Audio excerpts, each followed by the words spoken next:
International Panacea. I am आशीष रंजन और बात करेंगे आज हम यहाँ इंडियन पॉलिटी के सबसे इंपॉर्टेंट टॉपिक जो कि हर भारतीय को पता, हर भारतीय नागरिक को पता होना चाहिए और एग्जाम के पर्पज से भी बहुत इंपॉर्टेंट है। यूजुअली क्वेश्चन आ ही जाता है इस टॉपिक से। मैं बात कर रहा हूँ फंडामेंटल राइट्स की। देखिए, एक चीज मैं स्टार्ट करने से पहले बता दूं, मैंने अपने पॉलिटी के सिलेबस को 3 यूनिट में डिवाइड किया था, यूनिट 1, यूनिट 2 और यूनिट 3। तो यूनिट 1 जो है मैं आपको लास्ट लेक्चर में कंप्लीट करवा चुका हूं, तो यूनिट 2 आज मैंने स्टार्ट किया है। उसका पहला टॉपिक है फंडामेंटल राइट्स। तो आइए स्टार्ट करते हैं।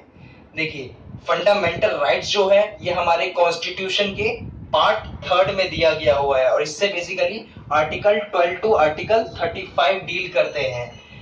फंडामेंटल राइट्स जो है इसका कॉन्सेप्ट है वो कहां से आया है, वो यूनाइटेड स्टेट्स ऑफ अमेरिका से इंस्पिरेशन से आया है।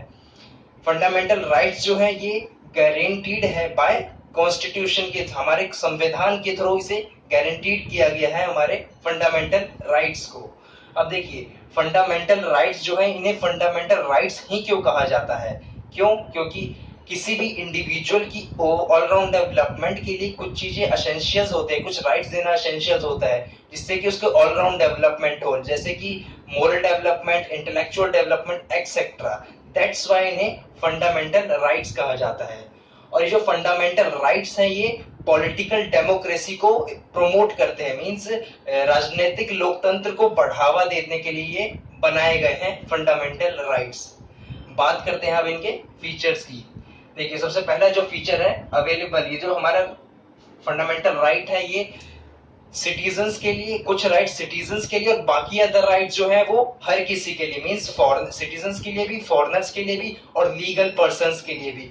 लीगल पर्सन से मतलब क्या है? मींस कंपनी जो कि रजिस्टर्ड हो या कॉर्पोरेट जो होते हैं उनके लिए, जो सबके राइट, मतलब कुछ राइट जो होते हैं वो सिटीजन्स के लिए और बाकी अदर राइट सबके लिए दिए होते हैं। सेकंड है कि हमारा जो फंडामेंटल राइट है वो एब्सोल्यूट और क्वालिफाइड, या क्या एब्सोल्यूट है या क्वालिफाइड है? तो वो एब्सोल्यूट नहीं है, वो क्या है? क्वालिफाइड है। मींस कुछ स्टेट जो है वो रेस्ट्रिक्शंस लगाए हुए हैं, मतलब फंडामेंटल राइट्स के थ्रू।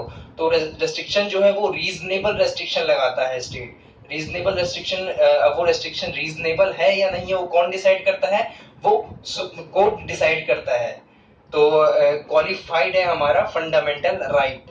देन देखिए, फंडामेंटल राइट जो है वो क्या है? जस्टिशिएबल है। इसका जो नेचर है वो कैसा नेचर है? जस्टिशिएबल नेचर है। मींस अगर आपके साथ, मान लीजिए आपके साथ अगर फंडामेंटल राइट्स का वायलेशन होता है, मूलभूत अधिकार का हनन होता है, तो आप इसके फंडामेंटल राइट की इन्फोर्सेबल के लिए कोर्ट ऑफ लॉ में जा सकते हैं। देखिए, फोर्थ फीचर है इसका defended and guaranteed bye supreme court. देखिए, जो हमारा फंडामेंटल राइट है वो क्या है?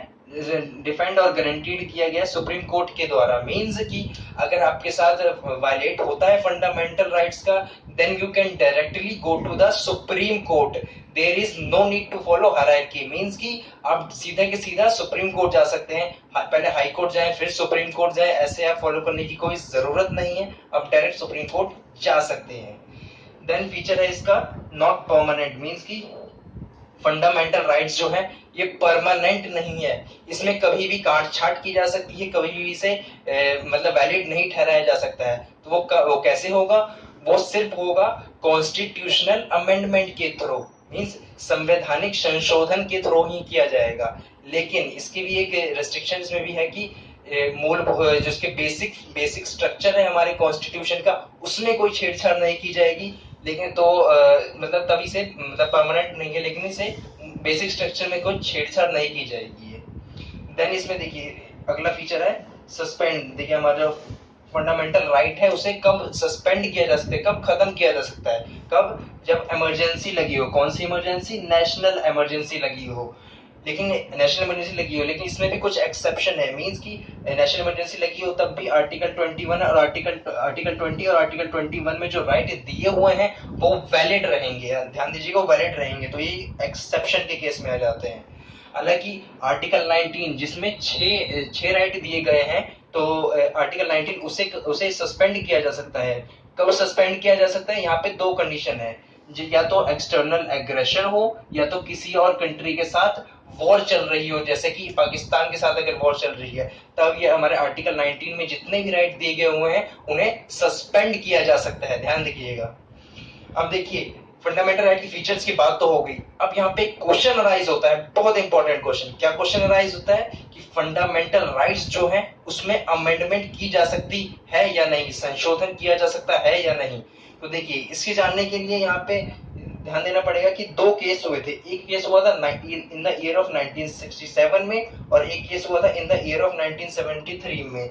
1967 में जो केस हुआ था उस केस का नाम था, यहाँ पे कई बार क्वेश्चन आ जाता है एग्जाम में, इसलिए मैं यहाँ पे एक्सप्लेन कर रहा हूँ, Golaknath versus state of Punjab. देखिए इसमें हुआ क्या था, सुप्रीम कोर्ट ने अपनी जजमेंट में कहा था कि जो फंडामेंटल राइट्स हैं उसमें कोई भी अमेंडमेंट नहीं की जा सकती है, ये वायलेशन है, ये वायलेशन हो जाएगा नहीं तो। लेकिन बाद में क्या हुआ, 1973 में सुप्रीम कोर्ट ने ये माना कि पार्लियामेंट जो है उसके पास पावर है, क्या है, पावर है उनके पास कि हम वो कॉन्स्टिट्यूशन हमारे कॉन्स्टिट्यूशन के संविधान के किसी भी प्रोविजन में अमेंडमेंट कर सकता है, लेकिन बेसिक स्ट्रक्चर जो है हमारे कॉन्स्टिट्यूशन का उसमें कोई चेंजेस नहीं किया जाएगा। तो ये था फंडामेंटल राइट्स के फीचर और इसमें अमेंडमेंट की बात होगी। अब मैं आगे आपको बताता हूँ कि जो हमारे पास कितने राइट हैं और कौन कौन से राइट हैं, तो आइए देखते हैं उन्हें। तो बात करते हैं अब हम फंडामेंटल राइट्स के, कितने हमारे पास फंडामेंटल राइट्स हैं। देखिए जो हमारा ओरिजिनल कॉन्स्टिट्यूशन था उसमें टोटल 7 राइट गिवन थे। कौन कौन से 7 राइट?